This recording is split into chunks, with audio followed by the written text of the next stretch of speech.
대구 동서교회 성도 여러분, 오늘은 사순절 다섯째 주간입니다. 오늘도 각 가정에서 예배드리는 저와 여러분에게 하나님의 말씀이 살아 운동력 있게 역사하시리라 믿습니다. 오늘 주시는 본문 말씀은 시편 3편 1절에서 8절입니다. 제가 말씀을 봉독합니다. 다윗이 그의 아들 압살롬을 피할 때에 지은 시, 여호와여, 나의 대적이 어찌 그리 많은지요. 일어나 나를 치는 자가 많으니이다. 많은 사람이 나를 대적하여 말하기를 그는 하나님께 구원을 받지 못한다 하나이다. 셀라. 여호와여, 주는 나의 방패시오 나의 영광이시오 나의 머리를 드시는 자이시니이다. 내가 나의 목소리로 여호와께 부르짖으니 그의 성산에서 응답하시는도다. 셀라. 내가 누워 자고 깨었으니 여호와께서 나를 붙드심이로다. 천만인이 나를 애워싸 진친다 하여도 나는 두려워하지 아니하리이다. 여호와여, 일어나소서. 나의 하나님이여, 나를 구원하소서. 주께서 나의 모든 원수의 뺨을 치시며 악인의 일을 꺾으셨나이다. 구원은 여호와께 있사오니 주의 복을 주의 백성에게 내리소서. 셀라. 아멘. 이 말씀을 가지고 주먹보다 주기도문이 답입니다 라는 제목으로 함께 말씀을 묵상하려고 합니다. 여름철 캄캄한 밤에 야외에서 가족들이 가로등 밑에서 저녁을 먹는다 생각해 보십시오. 그런데 그 분위기는 캄캄한 여름밤 가로등 밑에 있기 때문에 하루살이다, 모기다, 그리고 날벌레들이 득실거립니다. 그럼 여러분 어떻게 하시겠습니까? 1번 계속 먹는다.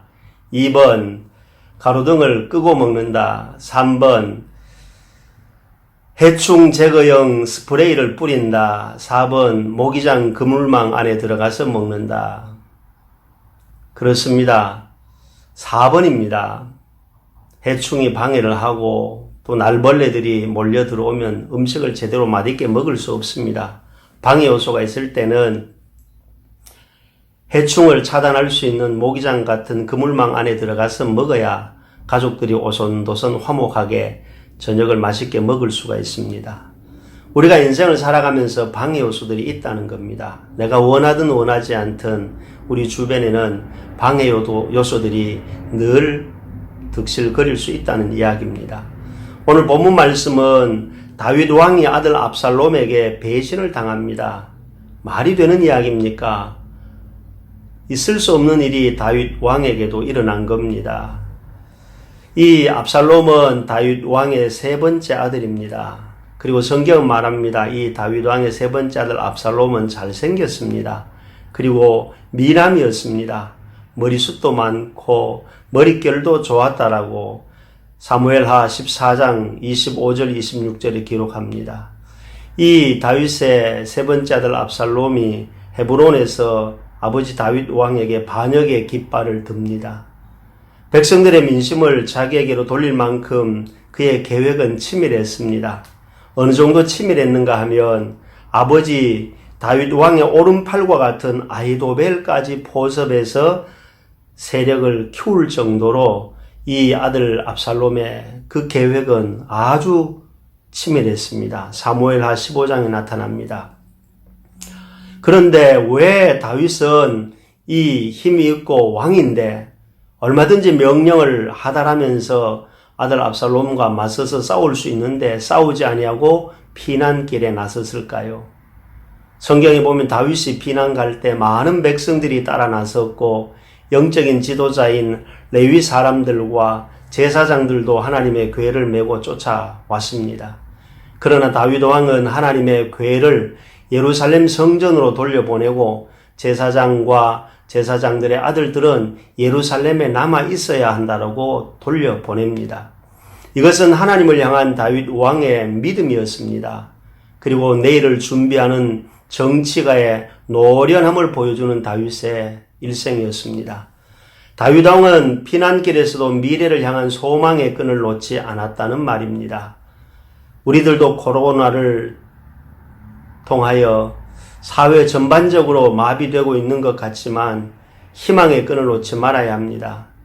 우리는 하나님의 은혜로 이길 수 있다는 믿음의 끈을 가지고 살아가는 것이 코로나19를 이기는 그리스도인들의 삶의 태도라고 할 수가 있습니다.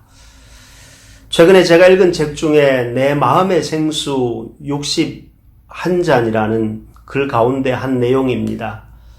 학교의 선생님으로 있던 분의 고백입니다. 제자 중에 한 명 학생이 아버지는 중학교 때 돌아가시고 어머니는 알코올 중독자고 동생은 자폐를 앓고 있었습니다. 사춘기 때 결손 가정에서 자란 TJ라는 학생이 학교 생활이 엉망입니다. 결석 자주 하지요. 성적은 나오지 않지요. 집중력은 없지요. 숙제 안 하기는 보통이죠.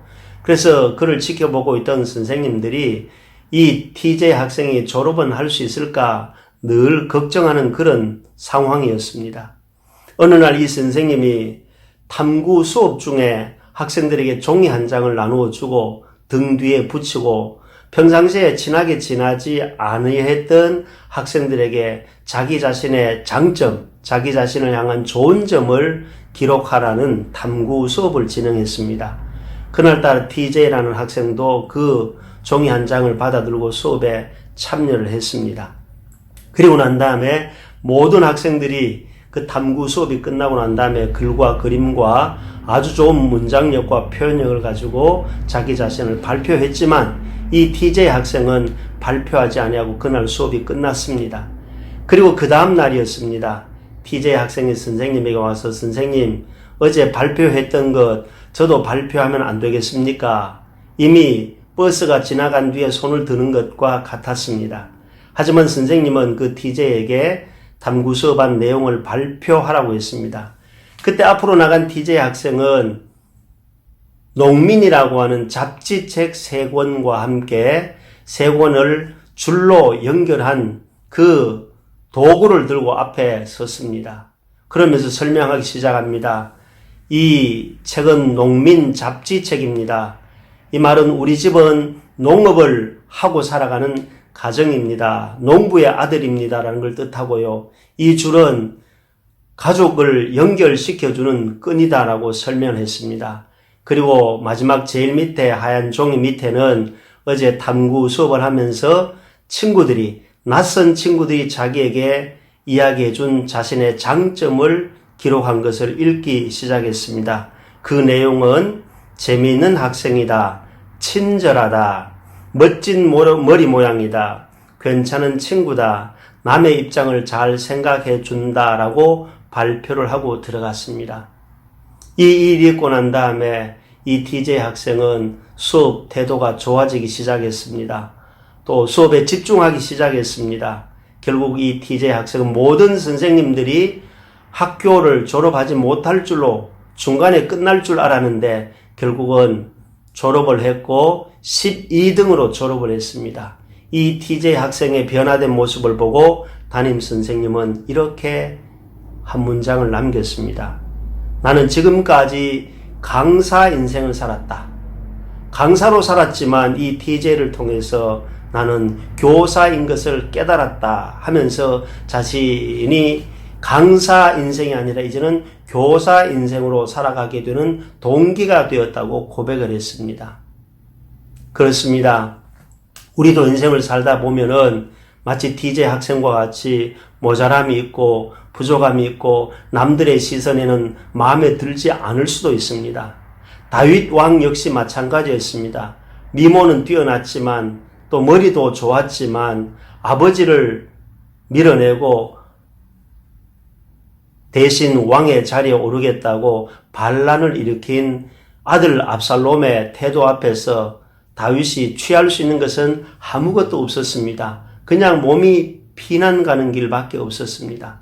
그래서 다윗이 아들 압살롬에게 밀려가면서 성경은 이렇게 기록합니다. 머리를 풀고 맨발로 울면서 여호와여 원하옵건대 아히도벨의 모략을 어리석게 하옵소서라고 기도하면서 길을 떠나갑니다. 그때 마침 감람산에 도착했을 때에 오랜 친구였던 후세 장군이 옷을 찢고 흙을 머리에 덮어 쓰면서 다윗 왕을 찾아옵니다.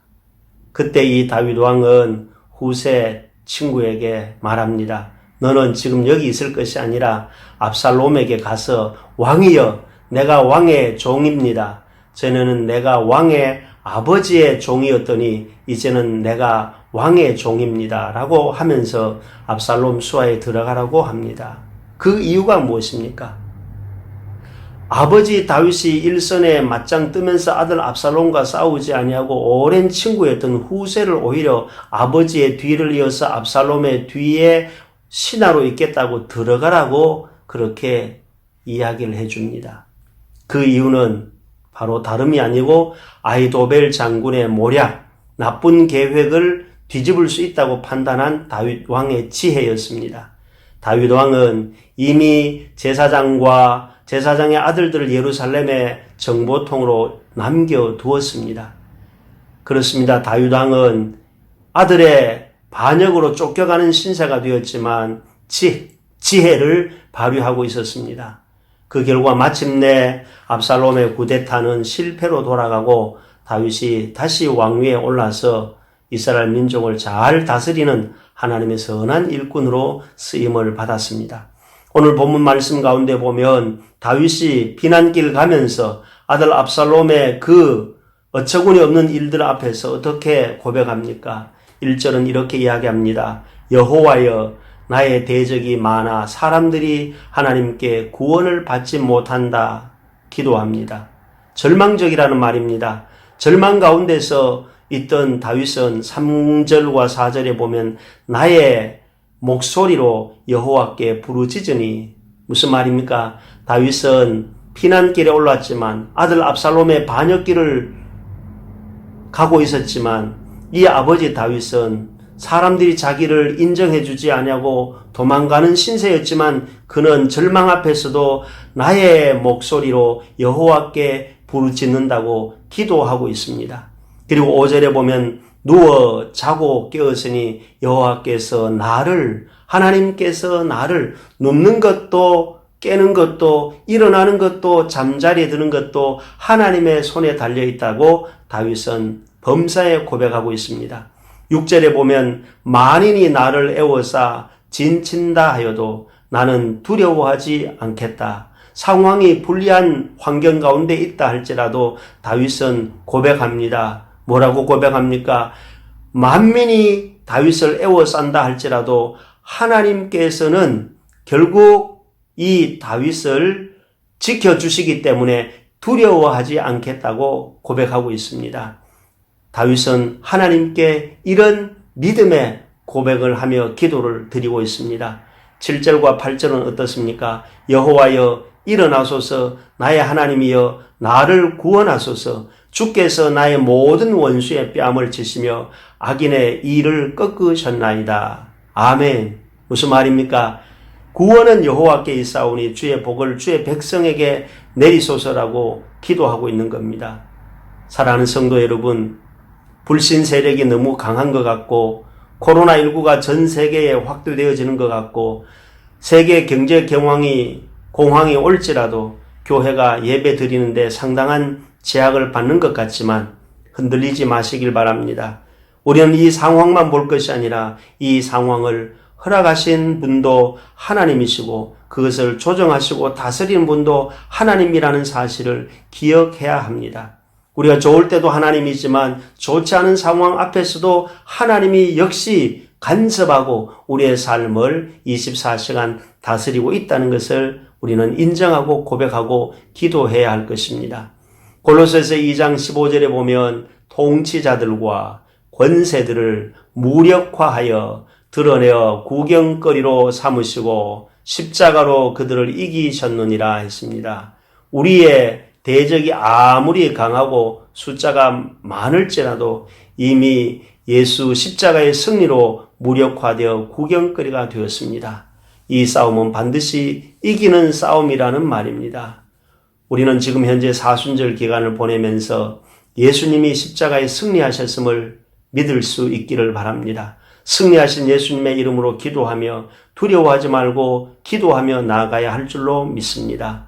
겉으로는 다윗이 피난길에 밀려가는 것 같았지만 승리를 확신함으로 기도하며 담대히 나아가 마침내 승리하고 모든 것을 승리로 이끌었던 다윗의 기도에 응답하신 그 하나님이 오늘 저와 여러분의 하나님이 되심을 믿습니다. 그럼 우리도 담대히 기도하며 나아갈 때 예수 그리스도께서 우리의 삶을 책임져 주실 줄로 믿습니다.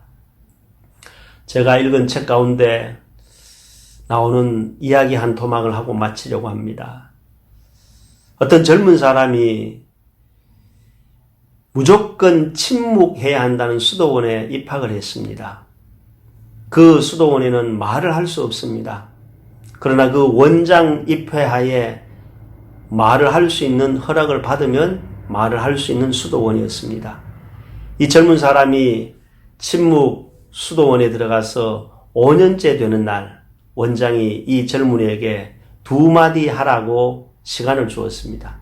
그때 이 젊은이는 침대가 너무 딱딱해요 하고 말을 했습니다. 그때 듣고 있던 원장이 침대가 불편하다니 미안합니다. 그러면서 다른 것으로 교체가 가능한지 알아보겠습니다. 라고 대답을 했습니다. 그리고 세월이 지나 10년째 되는 날 원장님이 이 젊은 수도사에게 또 2마디 할 수 있는 기회를 주었습니다. 그때 이 젊은 수도원에 입학한 젊은 사람이 음식이 너무 차갑습니다. 라고 대답을 했습니다. 그러자 이 원장은 다른 방법이 있는지 알아보겠습니다. 하고 대꾸해 주었습니다. 세월이 지나 15년째 되는 날 이 원장 선생님이 그 젊은 수도사에게 2마디를 더 해도 됩니다. 라고 기회를 주었습니다. 그때 이 젊은 수도사는 이렇게 고백합니다. 수도 생활을 그만두겠습니다. 그러자 원장이 대답합니다.